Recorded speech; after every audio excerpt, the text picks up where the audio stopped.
Hello and welcome to ISTV English News. This is Nandita Lashram giving you the news. First headline. Deputy Chief Minister Gaikangam termed attack on ADC's residence at Sangaikham as an act of cowardice. And now we give you the news in details.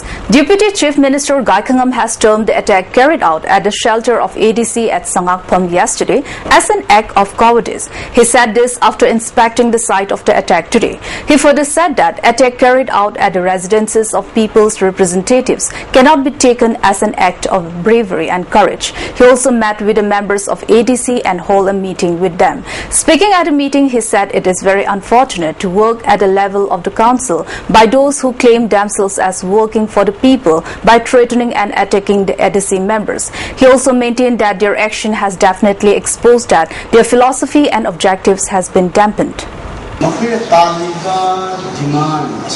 District Council attack Council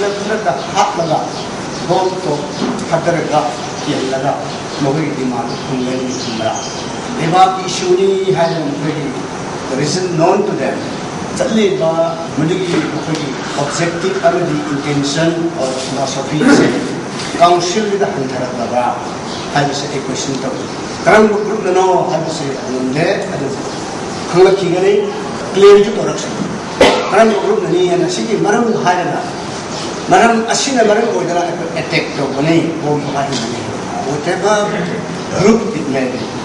No fun for Yam Gawar Disopa, Lumba Monga, Mahutta, Shang Nana, Maram Saptan Pira. Gaikangam further said that there are strong demands to hold autonomous district council election, which could not be held for a long time. He castigated, saying that when the state government gears up to conduct ADC election, there was strong opposition not to conduct it. Those people who are alleging that the state government is not doing any developmental works in the hills are responsible for not allowing ADC to function freely in the hills and are even staying at Imphal. How can development take place in such a situation? He asserted that it is better to avoid double standard habit. The area will be allowed to stay by members of ADC and their families, and no others should be allowed to live in the area. More security measures will also be taken up for the members. He also assured to take up what is necessary for them after consultation with the Chief Minister.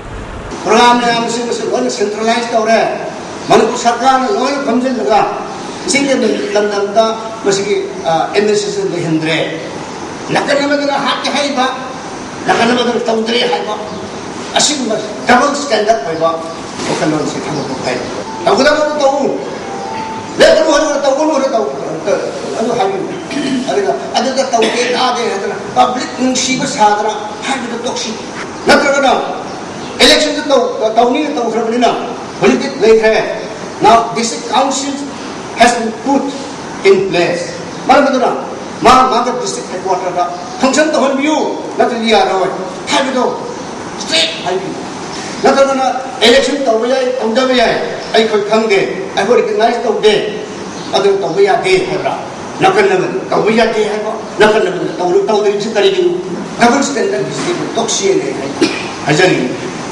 One-day free cataract detection camp was held at Harangotong Community Hall. The camp was jointly conducted by Lions Club of Lemerol, Social Workers Harangotong and Seizure Hospitals and Research Center. Surprisingly, all the 300 persons who underwent detection were found of having cataract, and they will be operated upon at Seizure Hospital and Research Center. Dr. Nonika said that the free cataract detection camp was held in order to provide facilities to those people who cannot go to the hospital and for those who cannot afford to conduct cataract operation due to financial problems. He further promised to take befitting actions against those involved in merciless act. Cataract se detect tawre haraga sida pura ibang magdong ni ma'am se loina mapaki surgery tawani sija hospital se when responsibility lawraga adu matunda moi ge anno prescription da glasses loina idak loina free wani pisam ta chang Imphal West District Police Commandos have claim of arresting one cadre of prescribed KYKL identified as one Yumnam Kendra, alias Kane, aged 39, son of Y. Buddhachandra from his Kagwa Ningom Thongja Owang Lekai residence. One Chinese hand grenade and one mobile phone has been seized from his possession, according to a press release by SP Imphal West. On the other hand, Chief Minister Okram Ibobi has termed the attack carried out at the labour camp who were engaged in construction of railways tunnel at tunnel number 8 and repeated attack carried out at the same spot injuring 6 labourers as act of cowardice and merciless. Security will be beefed up for the labourers and further maintain that financial assistance of Rs 50,000 each were given to the injured labourers and those with minor injuries are given 10,000 rupees as financial aid. We'll be back with a short commercial break. Locals of Tri Laikai today hired PDA drain cleaning machine and cleaned up drainages located within Ahantim Laikai, Thangjam Lairak and Elambam Laikai, which are prone to artificial floods after few hours of rain. Councillor of Ward number 12, Ramakanta, said that the cleaning up of drains in the area has taken up following problems created by artificial floods after few hours of rainfall. As the locals wanted to be free from floods, they voluntarily donated whatever they have and hired the PDA machine to clean up the drains. He further sought the attention of the state government in cleaning the clogged drains of the area at the earliest.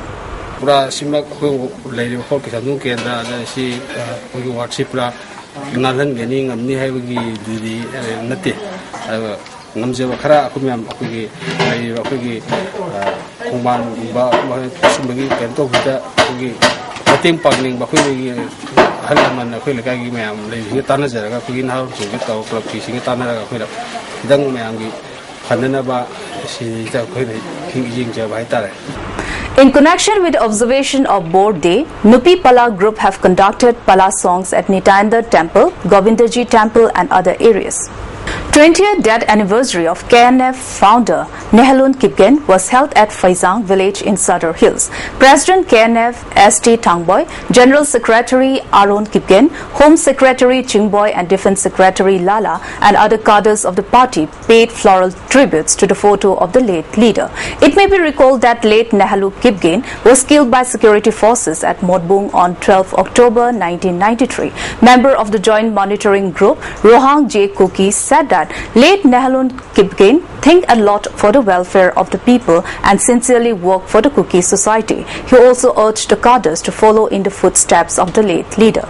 Today, I would like to express or request all the nations, mostly the Kukis, for some of the leaders, someone who really fight hard for a community or a nation, for self-governance or something, maybe basically determined as Kokilem.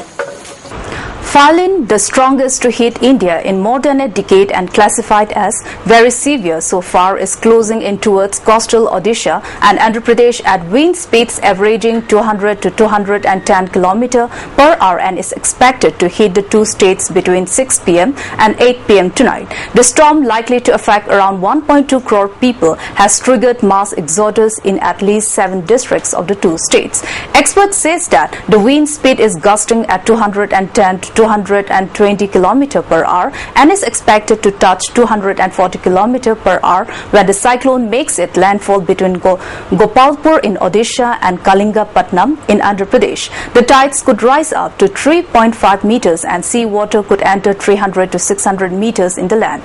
Odisha and Andhra Pradesh have been warned about extensive damage to homes, communication and power systems and crops in the storm, presaged by heavy rainfall and strong winds. Part of western Bengal, Jharkhand, Chhattisgarh, Bihar and Uttar Pradesh are also likely to experience rainfall. With India proposing to wrap up transport agreement by 2015, the remote industrially backward northeastern states is all set to have movement of goods and passengers with neighboring Southeast Asian countries in 3 years' time from now. Come 2016, if plans are not derailed, one can hope to drive out to the northeast to the neighboring Myanmar, Thailand and beyond to Cambodia, Laos, PDR and Indonesia. At least that is what the plans look on paper. Talking to Newsman Secretary Ashok Kanta when asked for time schedule for free movement of cargo and passengers with neighboring Southeast Asian countries, explained that there were two aspects to the issue. One, we must have physical connectivity, and that we are doing through the trilateral highway project. It is making a reasonably good progress. We expect that trilateral highway project will cover the region by 2016, but the connectivity needs to be utilized. For that, we need to put up in a place of infrastructure. The Asian-Indian Transit and Transport Agreement, which the Prime Minister suggested at the Asian-India Summit, would cover immigration and custom facilitations, ensures seamless movements of cargo across national boundaries. All these aspects will be covered, and we prefer doing in a multilateral setup rather than discussing it with countries bilaterally, he said. Well, but before we close the headline once again, Deputy Chief Minister Gaikangam termed attack on ADC's residence at Sangaipam as an act of cowardice. With this, we end this news. Thanks for watching and stay tuned.